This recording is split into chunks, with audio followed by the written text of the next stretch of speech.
you.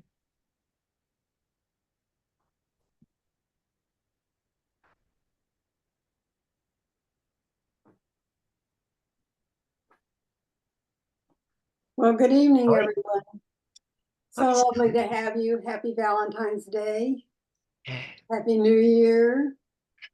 We're so glad you're here, and we're having another wonderful, wonderful evening of inspiration and fun and the stories that we love to nourish us. So I'll turn it over to Liz Nichols, who is now the big mama for the swap. So here she is, Liz Nichols. Thank you, Sally. You're still the big mama. But so we're Sally and Liz, co-hosts, and with now Dana Sherry, who can't be here tonight, but is our third co-host of Contra Costa Tail Spinners. And we have another wonderful evening, as Sally said. Just a little housekeeping. Do please mute yourself if you are not the person telling a story. And we can do that thing to applaud for the storytellers. And most of our storytellers love getting your feedback and your appreciations. It's great if you try and do it in between stories is probably the least distracting, but if there are any tellers who find it distracting, turn your chat off until the end. So I think also I just want to say we have Cynthia Cutterback as our wonderful featured teller tonight, but we are going to start out with a story from Manjiri Gogate, all the way from India. Please get us started with a wonderful story, Manjiri. Thank you, Liz. Good evening, everybody. Good morning. My name is Manjiri Gogte, and I'm telling from Mumbai, India. Here goes. Parvati was to be married soon to Kamban, who lived in the next village. Her father was a flower seller, and a day before the wedding, he had a grand feast for everybody in the village. An old lady came without any gift. All the others had come laden with gifts for Parvati. She told her, "I'm sorry, dear, I don't have any present to give you, but I do have a story to tell and a song to sing." "Don't worry, Amma. I would love to listen to your story." And so the old lady told her the story till the wee hours of the morning. And she told Parvati, "You must tell it to others and you must sing the song too." Parvati promised. And then the next day she was married and went to live with Kamban in the next village. She continued teaching there, and they began their life of married bliss. They decorated their home with all the gifts they had got, and Kamban's prized possession was a carved wooden box and betel nut cracker. Every day after his wife had prepared a scrumptious meal and he had eaten it, he would take out a betel nut leaf from the box, crack a betel nut, put it in and have it. It's like a digestive. You all can try it too. So one day, Parvati was cooking, and the song and the story were getting stifled inside her. And when she coughed, the story escaped. And when she coughed again, the song escaped. The story took the form of the betel nut cracker, and the story, the carved wooden box, as they usually do. And they escaped out of the house. Kamban came back home after his work, and he sat down and ate a delicious meal prepared by Parvati. Then he asked her, "Where is my wooden box and the betel nut cracker?" He couldn't find it anywhere. Parvati also looked everywhere, but she couldn't find it too. She said, I haven't seen it today. So he was quite angry with her. You don't look after the things well. And he went off in a huff to the temple. Now at night, all the lamps in the different houses, when their flames were blown out, they would go to the temple and gossip. One flame was late that night. And when she came there, the others asked her what had happened. And she said that the young married couple had had their first fight. And she explained what had happened and how the story and song had escaped into the betel nut cracker and the carved wooden box. Kamban, who had been sitting behind a pillar, heard what had happened, and he was quite ashamed of having fought with his wife and came back home. He then asked her, do you have a story to tell? She couldn't, because the story was not within her.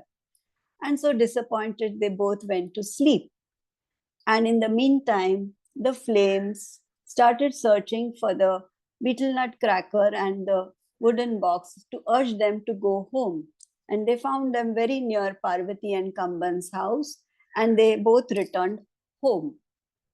And when Parvati was snoring, the song entered her. And when she snored again, the story entered her. Both of them woke up in the morning, and Kamban again asked her, do you have a story to tell? Can you tell it now? And she began, once upon it. Oh, and she could tell it. She was so happy. And Kamban was thrilled too. He embraced her and he said, if you have a story to tell and a song to sing, do tell it to others, and I would love to hear it too. So folks, you all storytellers, if you have a story to tell and a song to sing, do tell it to everyone. Otherwise, who knows what will happen. Thank you. Thank you. Thank you, Manjiri. What a great way to get our evening started with that reminder that if you have a story, share it. Yes. And you shared it so beautifully. Thanks. Thank you, Liz. All right. Now I get to introduce Cynthia Cutterback. Cynthia, I was trying to remember where we first met. Did we first meet through Stagebridge, or did we first meet through the festival? Through the festival, I think. Yeah, I mean, Cynthia has got so many connections in different parts of storytelling. And one of them that really is special is, I think, is the way, as a science teacher and a science educator, you bring story and science fact together in a way that's really super engaging, and that passion. I just, and I don't know, I'm not sure which story you're going to tell us today, but you just always have a unique perspective that you bring to your stories, and we are very happy to hear whatever you've brought for us tonight. So please, Cynthia, you've got our ears. Well, my story tonight does not teach science, but it is related to science. Picture, if you will, the Pacific Ocean, vast, blue, calm. Now picture a white ship about 250 feet long, floating in the middle of this blue serenity. You're looking at the NOAA ship Researcher. It's beautiful. But now I want you to imagine 75 people crammed into that ship and stuck together for 2 months. And the people on the ship are of very different sorts. The crew are lifetime mariners. They're rough. They're gnarly. This is their home. They don't take nothing from nobody. And then sauntering aboard for this particular cruise are a group of scientists. They've got their degrees, their instruments, their graduate students. And then, to bridge the gap between these two very different groups, are the officers. Ensign Cutterback, at your service.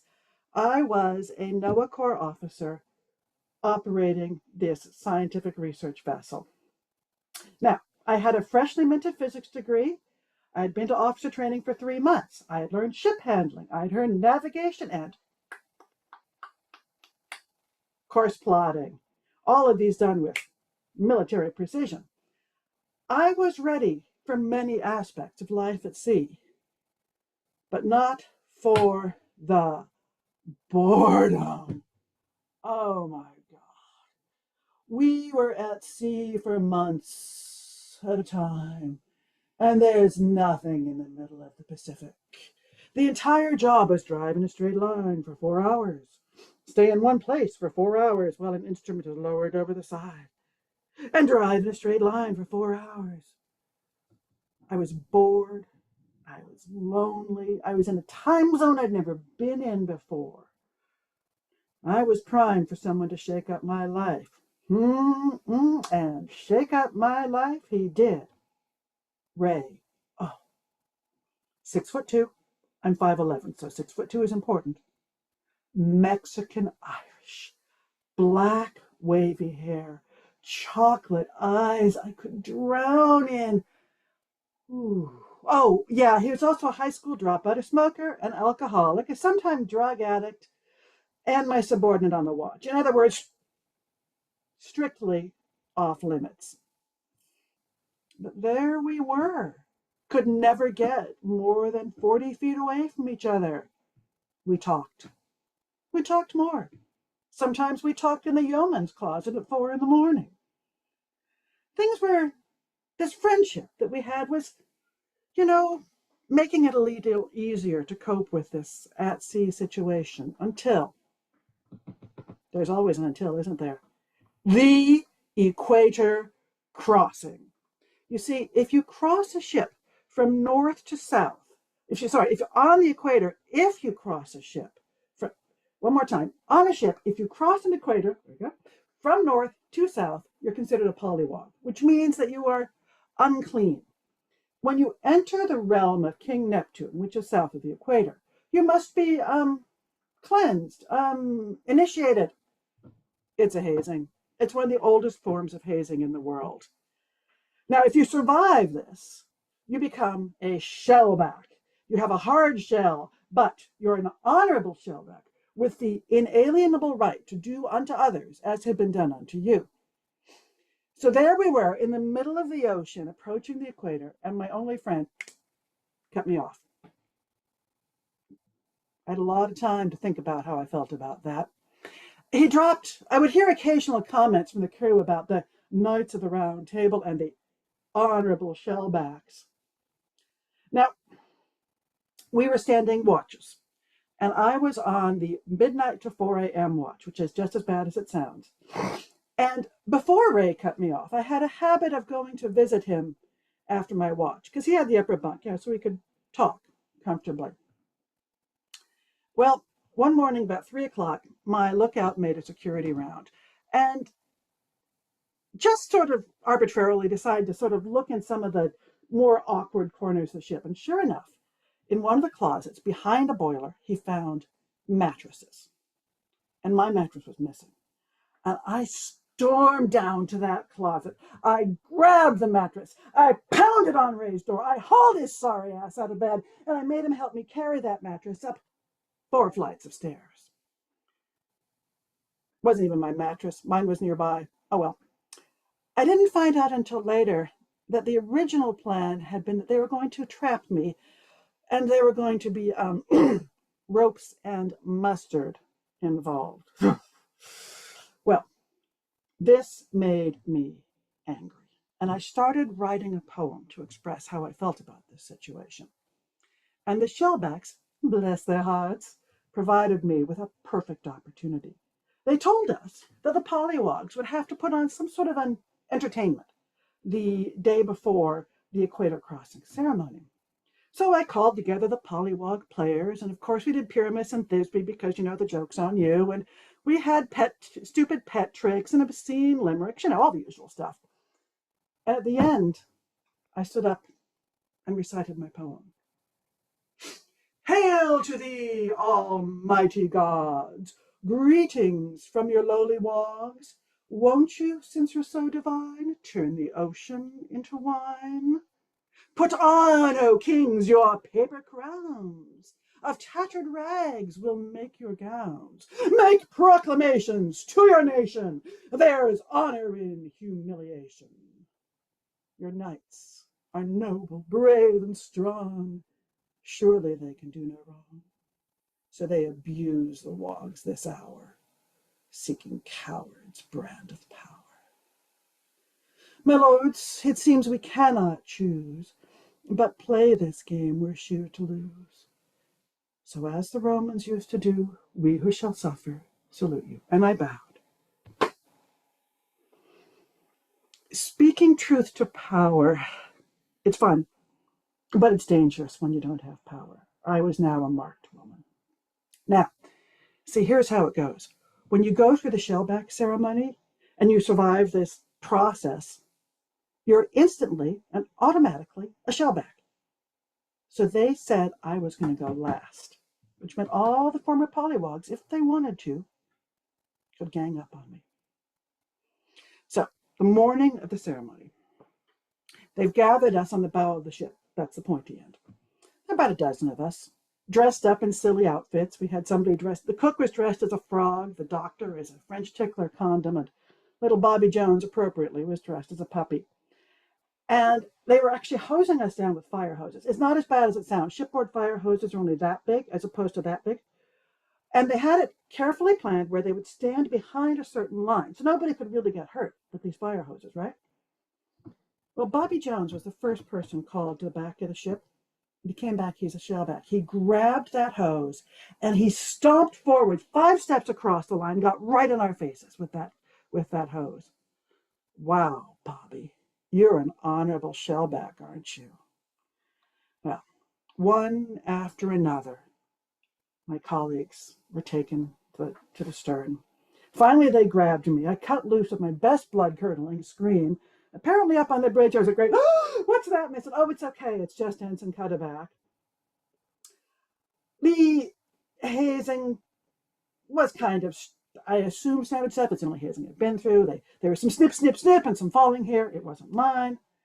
And they had me put my hands in a toilet while somebody groaned and made, relieving noises. There was a garbage chute. There wasn't a dead shark in the garbage chute this year, so we were ahead of the game. We got through it. Now there was a thing where I had to walk the plank, but it was a wading pool. It was yucky, but not violently, grossly yucky like it used to be. Survived it.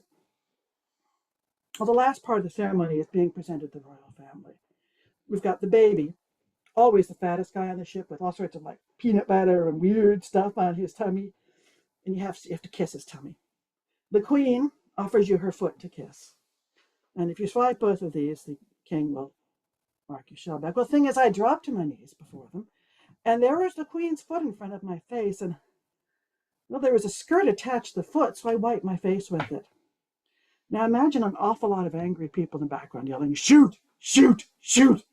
Back through the chute I went, people sitting on me, elbowing for all the ghoulies I could get. I got through it.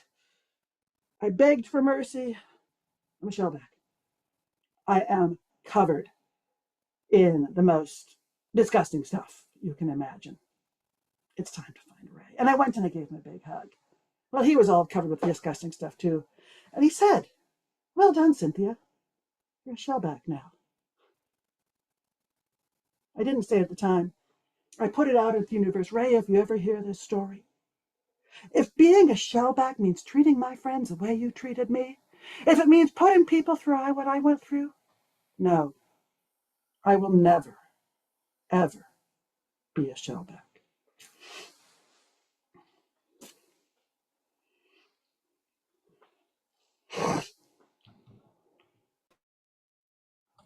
But I do carry my shellback card everywhere I go. I was going to ask, if you don't become a shellback, is there something else you become? I become someone who carries my shellback card everywhere, but will never, ever put somebody else through that. Right, right. Some traditions are meant to be broken, eh? Yeah. And we always have choices. Thank you, Cynthia. What a journey. I actually got to stand on the equator line this year. I was in Ecuador, but I was on the land. So all that stuff had nothing to do with it. It was a piece of cake. All right. Speaking of distant journeys and coming far, another of our dear friends from India, Renu, is going to tell us the next story. And we haven't been able to see you in quite some time. It feels like quite some time. So we're so thrilled. So please share your story. Thank you, Liz. This story has been written, adapted by Margaret Reed MacDonald. It's called Bella the Clever. And I'm going to share the story with you. Once upon a time, there was a village.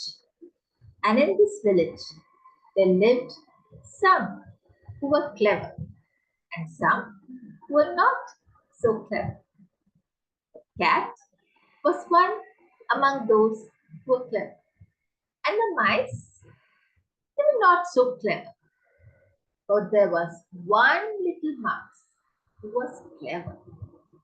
And her daddy taught her cleverness. Every now and then he would tell her 4 things.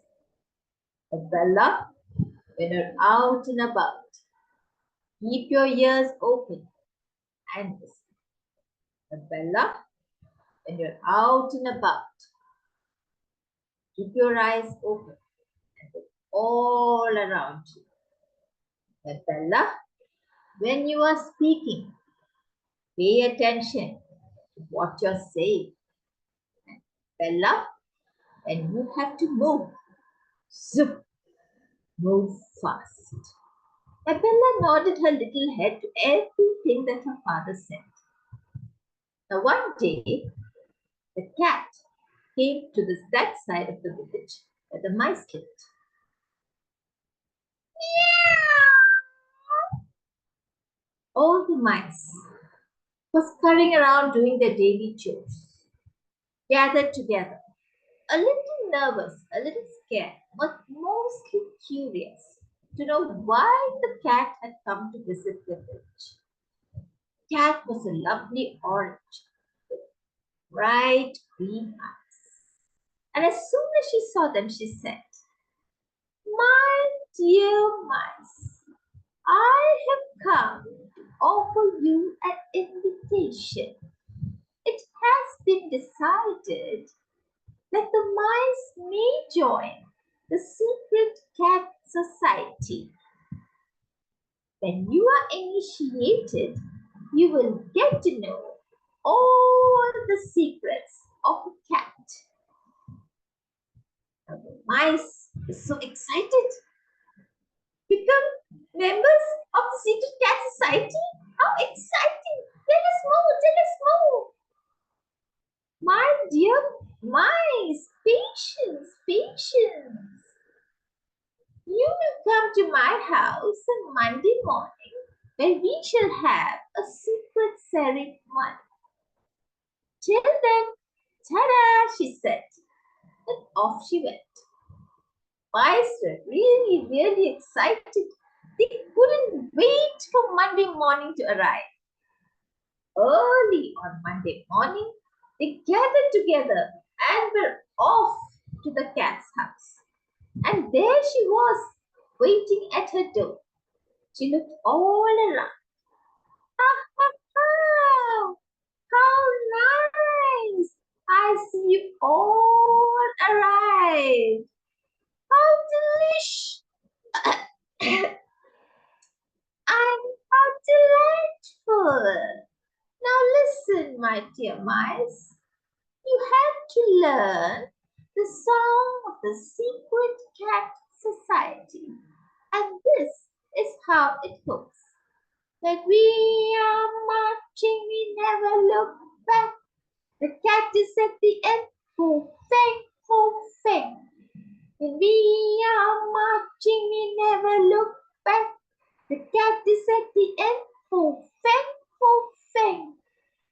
mice were quick to learn the song.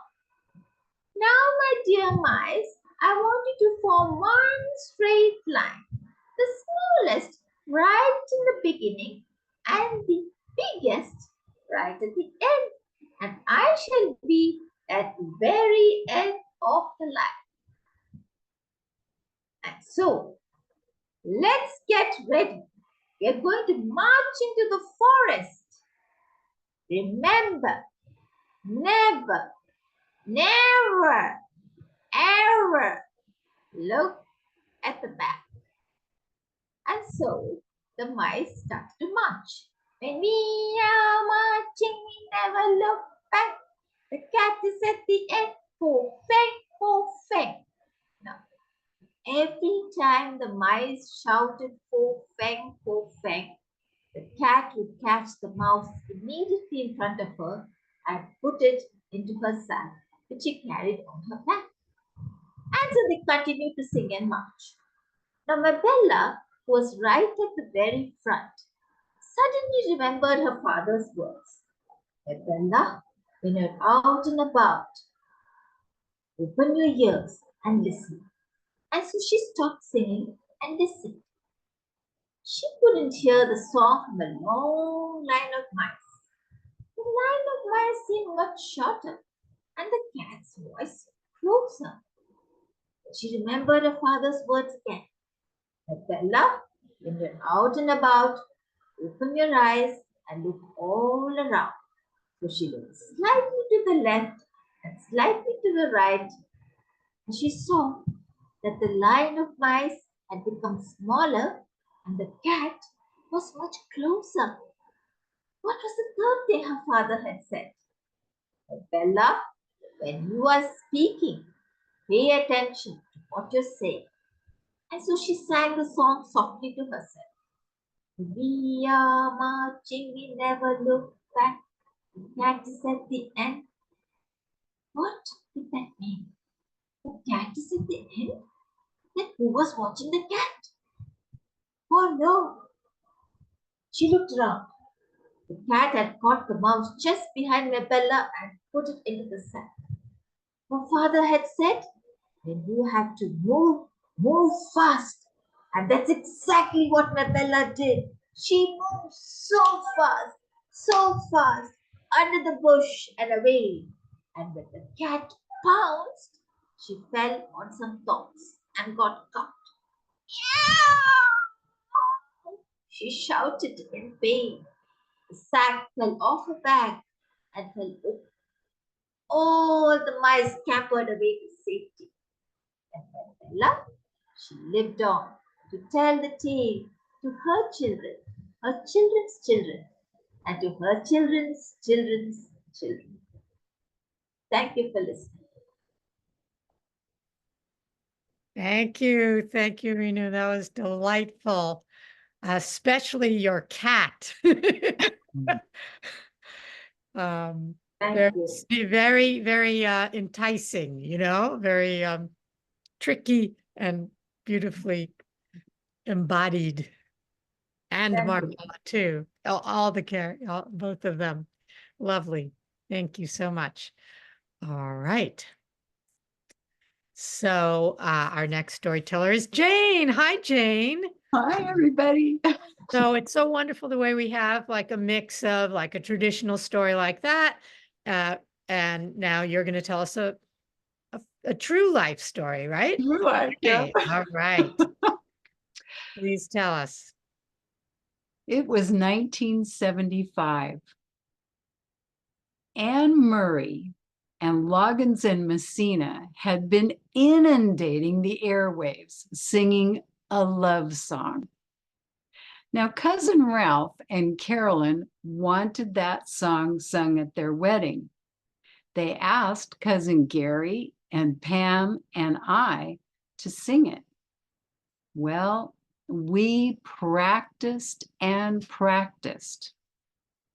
In the end, Gary wound up playing the guitar and I wound up facing a solo performance for the first time in my life with a church load of people on a very important day. I was nail-bitingly nervous. Well, Pam and Gary and their 4-year-old son, Colin, and I were in the Volkswagen van headed south 430 miles to Apple Valley in the Mojave Desert. Colin and I, in the back of the bus, entertained ourselves. We played travel games. We told stories.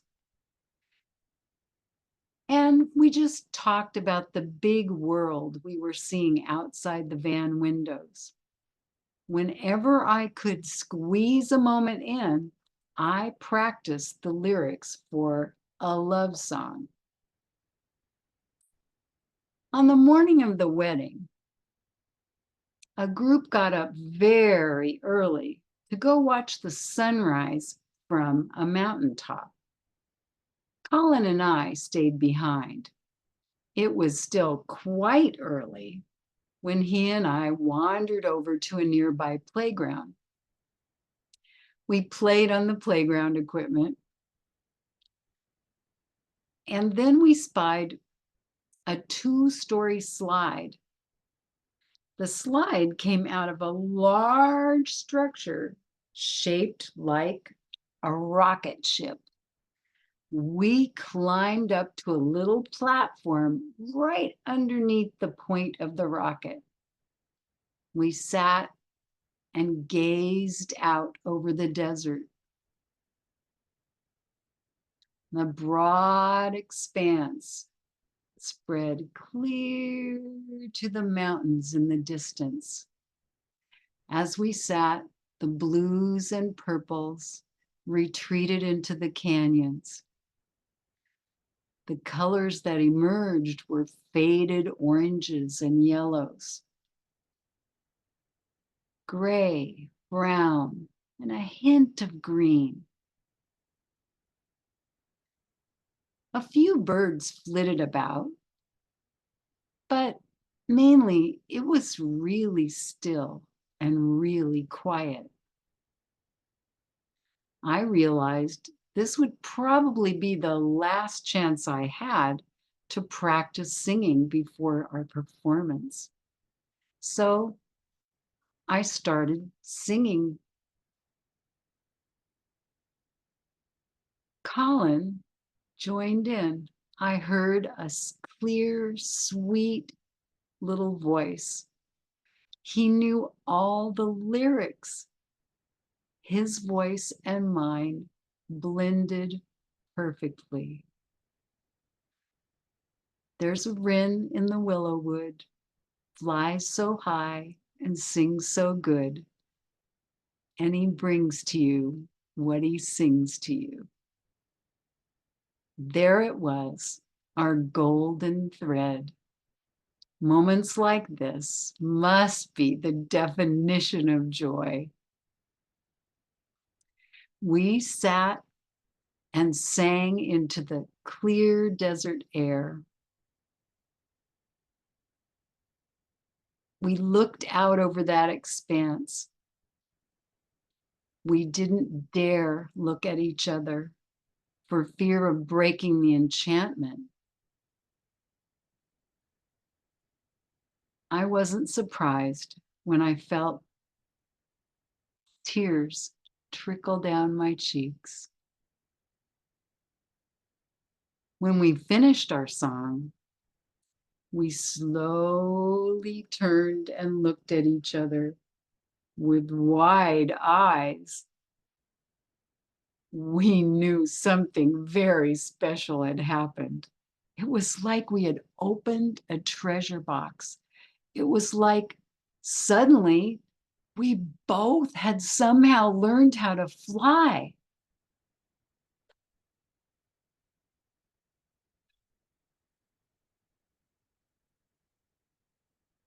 Later that day, I took a quiet moment to ask Colin if he wanted to sing with me at the wedding. He did not. and the world would never know what we could do together. Pam said that during the wedding ceremony, Colin watched everything and listened to everything very carefully.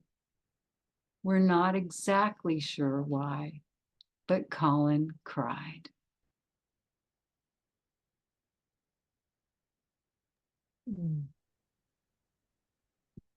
Ah, such a tender, beautiful story. Thank you, Jane. And I love how you always paint, the environment. You're so sensitive to the environment. And that, that's one of the powers of storytelling, is to convey that what you've lived through and you've brought us with you. Now, our next storyteller, Bobby Kincaid, is going to take us back, way back before she or any of the rest of us were born. But Bobby, you have this like magical connection with these old stories, and you're going to bring us with you into that world. So tell us a story. All right. Well, thanks everybody for being here. I'm going to flip to a view of everybody because I like to see what the audience is doing. All right. It's the year of the dragon, and it's the wood dragon. Each sequence of 12, there's a different kind of dragon. I mean, anyway, it's wood dragon, and he's not the glorious creature like all the other dragons. He has a little bit troubles doing this and doing that, but that's why it's called the wood. And the first dragon picture ever drawn was in China in 7,500 years ago. So you can imagine how far back this story goes. And even at that time, dragons do not spit fire. Dragons do not fly with wings. Dragons don't eat maidens.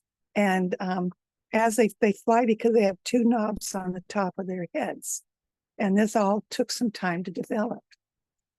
Dragon became part of the zodiac 6,000 years ago when the Orange Emperor, they all have colors, wanted people to be able to tell time. So he was one of them, and he's the 5th member. He also brings in the new year. Whenever you see a new year coming, the dragon always leads it. I'm going to tell you a story about the very, very first dragon. It's a creative story. So his name is Pangu. And I would tell the story at the San Francisco museum to kids. And there was a secret entrance up into the Chinese gallery. And it was a big, wide staircase, big white walls, and it kind of echoed. So I'd take them there first, and I'd say, this is the first dragon ever.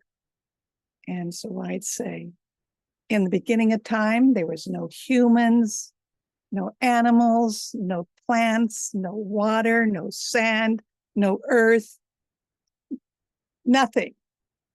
And the universe was twirling in this big mass around and around and around. And some of it was soft, and some of it was hard, and some of it was cold, and some of it was damp, and it was thick, and it's thin, and it twisted around and around and around, and it became this tight ball.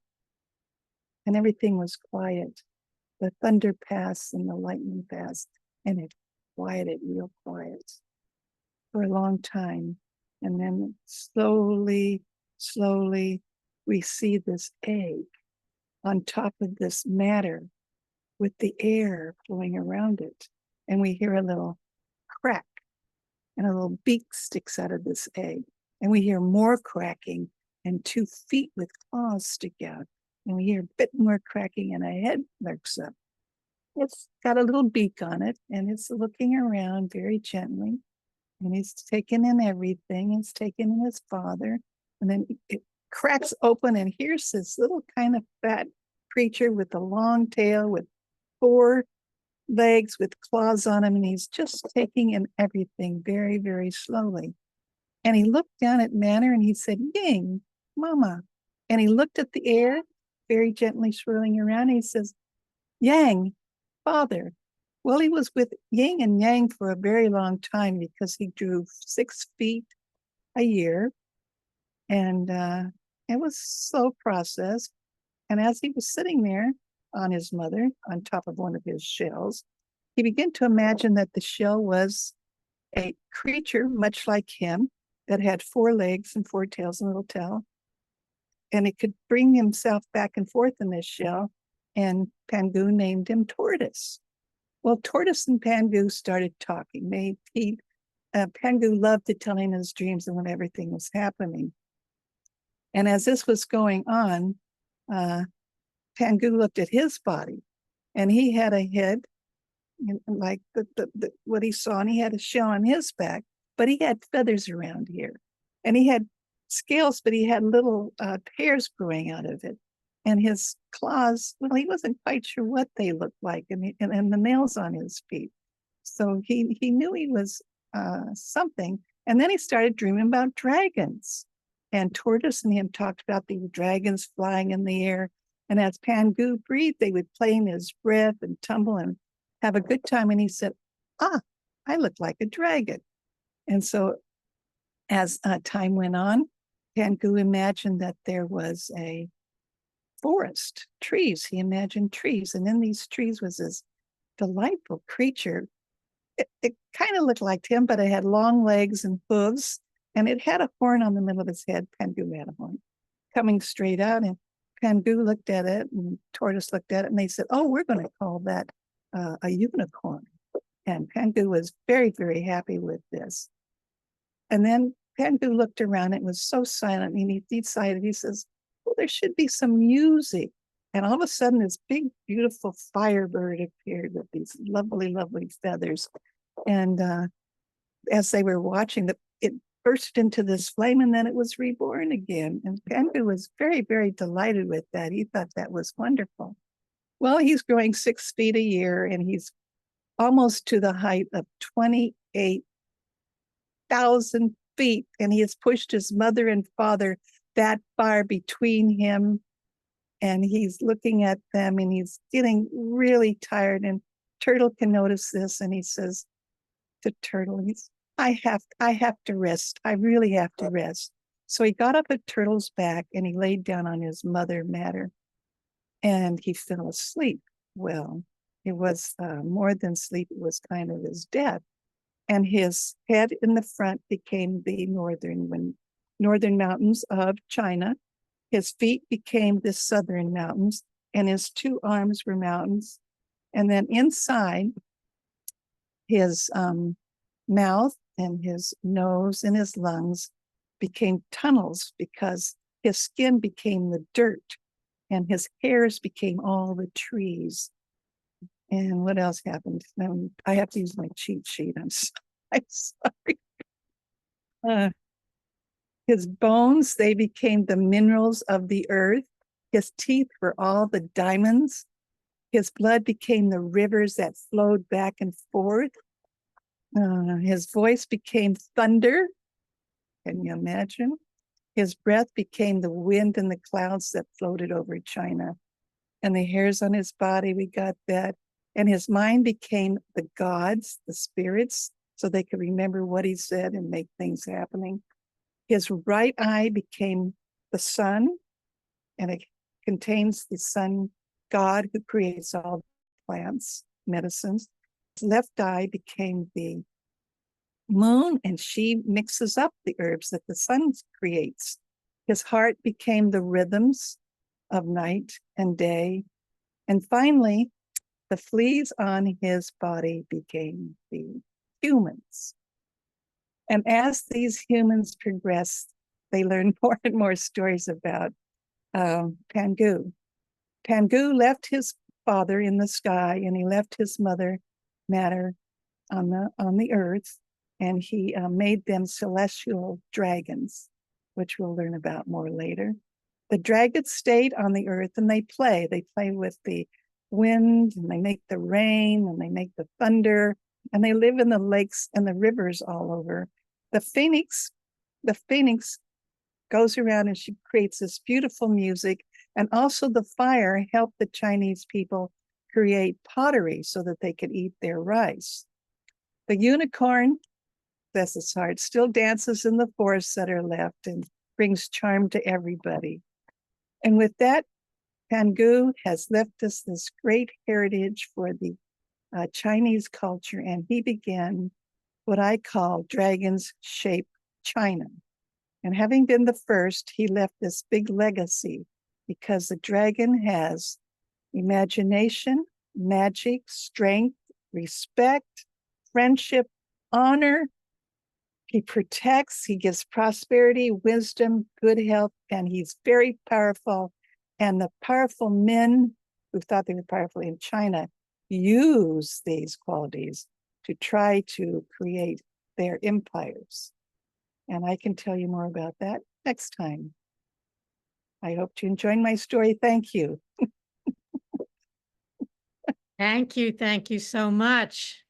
Bobby, I don't know if you were born in the year of the dragon, but when you were listing all those wonderful attributes, you've got them and you shared them with us. Thank you so much. And I'm just a quick public service announcement here. Bobby was explaining that she used to tell this and other stories at the Asian Art Museum in San Francisco as part of the storytelling core. And Bobby is retired from our group, but I'm still part of it. And I am going there tomorrow. But we are looking for more people to join our group. And starting at the end of August, we're going to have a new training class to try and bring in, because like Bobby, others have retired from our group, and we need more of us. It's super fun. And I'll have more information. We'll have a website up within about a month. I wanted to put that out now. It's just a wonderful, obviously some of you are far away, but if you know anybody who might want to join, it's just maybe a couple of mornings a month that you would volunteer, and you get to tell stories to kids and you get to show them the art and objects and how the culture, the stories and the art connect, and just see their faces light up, and it's wonderful. Yes, Bobby. I call it my doctorate in storytelling. It's when my world really widened up and knew all the possibilities and where stories really have come from. It's great, and they have workshops and lovely, so lovely the training will, even if you know people who are not storytellers but who are interested in storytelling, the training is very focused on learning to tell stories as well as engage kids in art. But you don't have to like learn art history or anything. It's very easy stories in that way. What are the ages of the kids that come there? Well, we mostly do school tours for elementary school students. So and then we also do family programming on the weekends sometimes. Sundays, adults. Yeah, or family, groups, family. So yeah, it's a blast. Love it. Okay. Ed, Lewis, tell us a story, another personal story we're going to get. All right. It's going back and forth. Okay, so for this story, please let your imagination go back to 1972 on a beautiful beach in a bay off on the Atlantic coast in Morocco. That was a summer retreat for 30 Scandinavian hippies that came down for 3-4 months a year and camped out on this beautiful plateau. I had been on a 2-year soul-searching journey trying to open up my heart because I had just spent 3 years in the US military being drafted during the Vietnam War, and kind of fear and my heart just kind of hardened and closed. And I was looking to figure out what could I do with my life and how could I really open up again. So I was in the 7th month and I met this really cool guy from Columbus, Ohio. He was backpacking up in the mountains, or I was living up in this cave. And he said, "Hey, man, why don't you join me? I'm going on an adventure back to Morocco. It's a business situation, and we're going to go through amazing countryside. And if you want, I'll take you up to where I do my business. I'm going to be making a fifth of hashish oil and sending it back to my buddy in Columbus, Ohio." All right, I'm ready for this journey. So we took a freighter from the Canary Islands to Spanish Sahara, got on top of a truck, and drove 3 days through the Sahara Desert, which was an unbelievable experience. And we came to this beautiful bay in Morocco. And this is where the campers were set up for about 3-4 months. Really interesting people. There were a few people from Bulgaria and Romania and Australia, and the bulk of them were Scandinavian, Norway, Denmark. And we came up to this plateau, and I was just awestruck by this Scandinavian woman who just kind of seemed like she looked deep into my soul. And she was the first person we saw, and BC knew her, and he came up to her and said, hey, and he got a campsite for us. And I was trying to say something, but I was just kind of staggering. I had been 6 months in a cave, and I really hadn't seen a woman for a long time. I was just kind of wondering, trying to get the words out. And she said, "Oh yeah, come on down. I got a campsite right next to us." So we went down there and then came up to a feast with these 30 backpackers, and it was fantastic. Couscous, there were camel meat products, there was all kinds of things that I had never tried before. And we were singing, dancing. I sat next to her and she told me her story. Her name was Danica, and she was from the same town that my uncle Nels had been born in southern Denmark. And my mother had been born in Alaska, but they had that connection. So she told me all about her life up in that city. And she was a physics professor, and her 2 other professor friends, females, had hitchhiked from Denmark all the way down to Morocco. And then they were going to continue hitchhiking down to South Africa and go on a walking safari tour. Okay, this is pretty amazing. And we just hit it off. And I mean, I could feel my heart opening up. And, we sang songs together, we danced. And then the next morning, BC, Billy Collins, and I, and this Australian surfer went down to the bay, and we had set up a lean-to because we were going to spend the day swimming and playing frisbee and just hanging out at the bay. But BC had made this really great concoction of oatmeal, but he forgot to tell us that he put a half a pound of hashish in it. So after throwing frisbees for a while, we ate all that oatmeal. And the next thing I remember, it was 4:30 in the afternoon, and the sun was just starting to set. And I do remember the 3 Danish women come down, and they were talking to us. And I thought I was moving my mouth, but I don't think I was. And they had so much fun just making jokes with us because we were stoned out of our mind. Well, about 4:30, I woke up and I said, "Okay, I'm feeling pretty good." And I'm a good swimmer. I grew up in the San Juan Islands in Washington State. I swam all the time. So I decided to go out swimming in the bay. And I know about riptides and currents, and I was very careful, but not careful enough. And I got caught in a riptide, and it started carrying me out into the Atlantic Ocean. Now, people had seen what had happened, and I don't know if you know much about riptides, but it can take you, and it seems like you swim 3 feet and you go back about 4 feet. Well, I was just swimming as hard as I could, and I knew that I just couldn't give up. I mean, no one could rescue me there. And then I saw her, Danica, and her friends, and they had a rope. They threw it off this cliff, and I started swimming as hard as I could over to it. until I realized I can't go to this cliff because the waves will just crash me up against the rock wall, and I'm never going to survive that. So I turned and I headed for the beach, and it seemed like hours went by, but finally I saw the bottom and I let go, just relaxed. I went, oh, thank goodness. And I sank right to the bottom. It was about 10 feet. I took in this huge gulp of salt water and went right to the bottom like a rock. And for some reason, I had this picture of her, Danica, in my mind.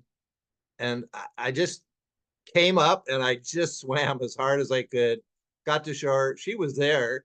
She gave me a hug and a kiss, and everyone was there. And we kind of headed up and continued our singing and dancing. And although I was just sitting in the background.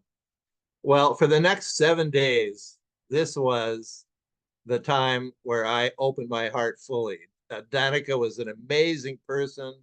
We decided to go down to the beach and set up our own camp, and we'd fish, surf fish, and get fish and make couscous and spend the night under the stars. And in the day, the first 2 days, we hitchhiked into this local town, and she spoke 5 languages, including French, which is the second language in Morocco. And we got into some very interesting back alleyways. We met snake charmers and Berber native Indians. And it was just a fascinating experience. And we even took a trip on a camel out into the desert where the Berbers had their living, the nomadic tribes were living. And they had camel meat and camel milk, which wasn't really that great, but they made these amazing brass items, tables and teapots. And it was just fascinating experience for me. And Danica and I were just falling in love. I mean, I told stories. I made up poetry. I even sang what she said was her favorite song. And I'm really not that great of a singer, but maybe you've heard it. It was written by Busby Berkeley back in 1934. It was called "I Only Have Eyes for You." And I sang that for her, and I'm gonna sing it for you. And if you know it, sing along, you know. And one thing I was amazed was that she didn't just walk away when I started singing. So that let me know that she cared for me. So it goes like this. Are the stars out tonight? I don't know if they're cloudy or bright, for I only have eyes for you, dear. And then I knew most of the verses, so I sang on and she sang with me and just held me, and we had tears, and it was just a magical 7 days. And then I had to watch her and her 2 girlfriends go up to the highway, stick out their thumbs. In about 2 minutes, they were picked up, got on the back of this truck, and with tears just flowing down my eyes, her eyes too, blew kisses to each other. She headed off down the road. And that was a tough time for me, but I definitely thank Danica for opening my heart really to the power of love. Thank you. Thank you, Ed. You opened our hearts with your story. Beautiful. Thanks. What a perfect story for this month of Valentine's Day. All right, Marnie, I should have given you a heads up here. We have a little extra bonus. Ed was going to be our last storyteller, but we have Angela Lloyd, who was our teller last month. She's jumped on and been able to join us, and she has a little story for us. And I'm very excited to hear it. I'm sure you are too. Hi, Angela. Hi, Liz. Hi, So everybody. good that you came back. Oh, Well, I saw it and I put it in my calendar, and a rare event, a friend stopped by that I haven't seen for a long time, lives up in Vashon Island, and we went out and sat in a restaurant and had dinner together. This is rare, rare, rare to do that. So it was wonderful. Um, so it is, and I appreciated so much the story that Bobby, I'm so glad I got here in time to hear Bobby's story too. Is magnificent, magnificent. And Ed, lovely. Woo, so good. I'm so glad you were able to be there, to go there. Um, so it's the year of the dragon, and it reminded me of this story. And this is a story that I found. It's in a picture book. It is a story written by Jack Kent, and it's called There Is No Such Thing as a Dragon. It goes like this. Billy Bixby woke up one morning, and there at the foot of his twin bed was a baby dragon. It was the size of a kitten. It was at the foot of his bed. And as he looked at it, standing on his blanket that covered Billy, the dragon yawned a little puff of smoke. He got out of bed. He went downstairs in his pajamas and he said to his mama in the kitchen, she was stirring pancake batter. Her back was to him. He said, Mom, there's a dragon at the foot of my bed. And she, without turning around, stirred in the batter and said, there is no such thing as a dragon. And it sounded like she meant it. Well, he went upstairs and he took off his jams and put on his blue jeans and a t-shirt, his socks and shoes. And he noticed when he got back upstairs, the dragon was the size of a dog sitting on the bed. And so Billy got dressed, and as he headed down the stairs for breakfast, he looked behind him, and it was a larger dog, perhaps the size of a Great Dane. Mind you, this was a dragon. And as he came down the stairs again, he paused on the stairs and yawned, and again, another puff of smoke. Billy took his seat at the table. His mama turned around and put a platter of pancakes on the table, and the dragon got on the table. And you're not allowed to sit on the table at Billy Bixby's house.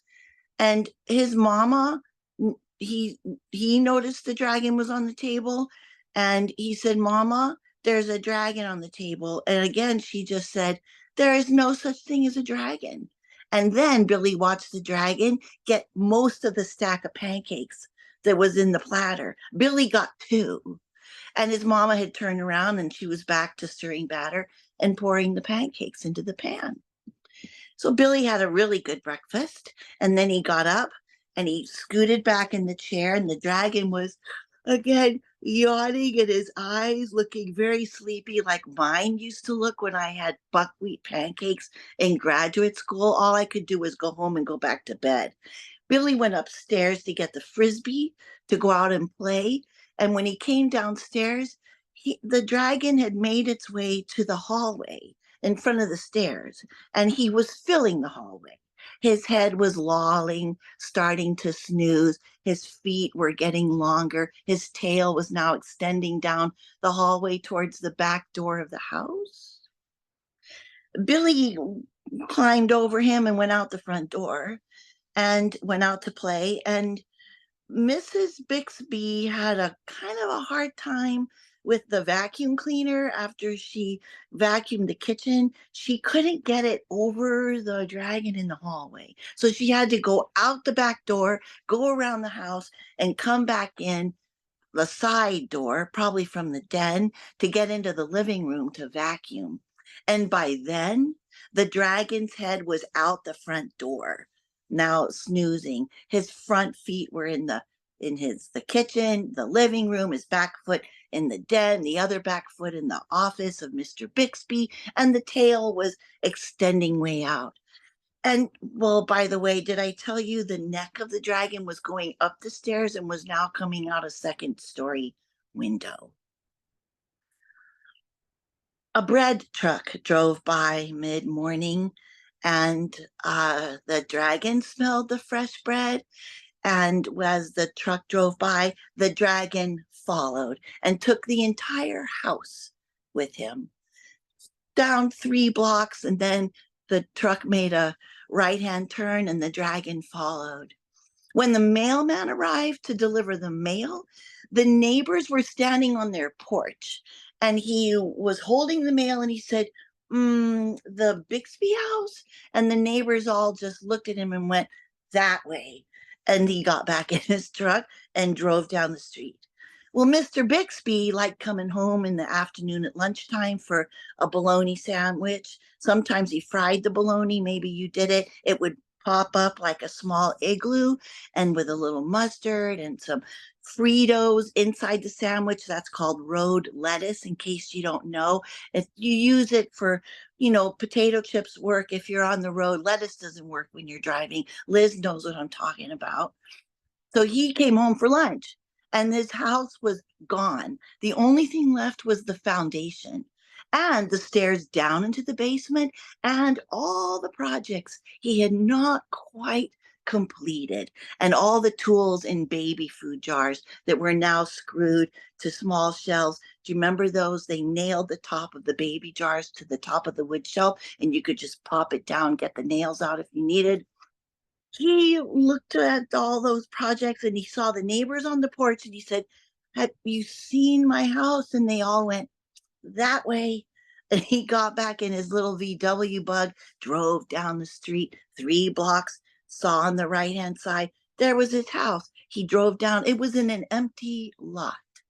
The dragon was licking his lips, and the bread truck was on its side, and the dragon had been having toast. Billy Bixby was now in the 2nd-story window on the side, looking out, and Mr. Bixby got out of the VW and he closed the door, and then he looked up, and there was Mrs. Bixby in the other upstairs window, and the dragon's head down on the sidewalk and his feet in the house and the tail swishing in the backyard, the back lot. And Mr. Bixby said, what happened? And Billy said, it was the dragon. And his mother said, there's no such thing as a dragon. And Billy said, Mama, there is a dragon. And he climbed out the window, walked along the roof, and crawled down the neck of the dragon all the way down to the sidewalk. He sort of scooched himself along the scales. And when he got to the ground, he got off the dragon and started patting him on the head, saying, Mama, there is a dragon. He's right here. And as he patted him on the head, the dragon got smaller and smaller. His feet came out of his head came down the stairs. His dragon came with him. And it wasn't long before the dragon was the size of a kitten, sitting on the sidewalk and yawning a little puff of smoke. And Mrs. Bixby said, now having come downstairs and on the sidewalk in her waist dress like we used to wear in the 50s, she said, well, why did he have to get so big? And Billy said, well, Mom, I think he just wanted to be noticed. And I have to say, when I'm in the grocery store and I see small children taking something off a shelf and going, Mom, no answer. Mom, they get louder. Mom, they get bigger. Finally, the mom goes, can we get this? And I think, there's the dragon. Just wanting to be noticed. Jack Kent, and no such thing as a dragon. And if you look on YouTube, you will find someone reading that book, and you can see the illustrations, which have red and white and black. And isn't that gorgeous? So thank you. Thank you, Angela. We saw it. We didn't see the illustrations. You made us see it. That was delightful. Thanks so much. Thank you. Well, thanks Happy- for letting me jump in. Yeah. And happy year of the dragon to everybody. Okay. Let's turn it back to Sally. That's another wonderful evening.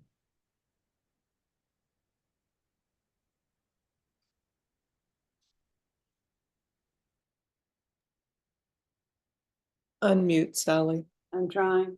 There you go. There we go.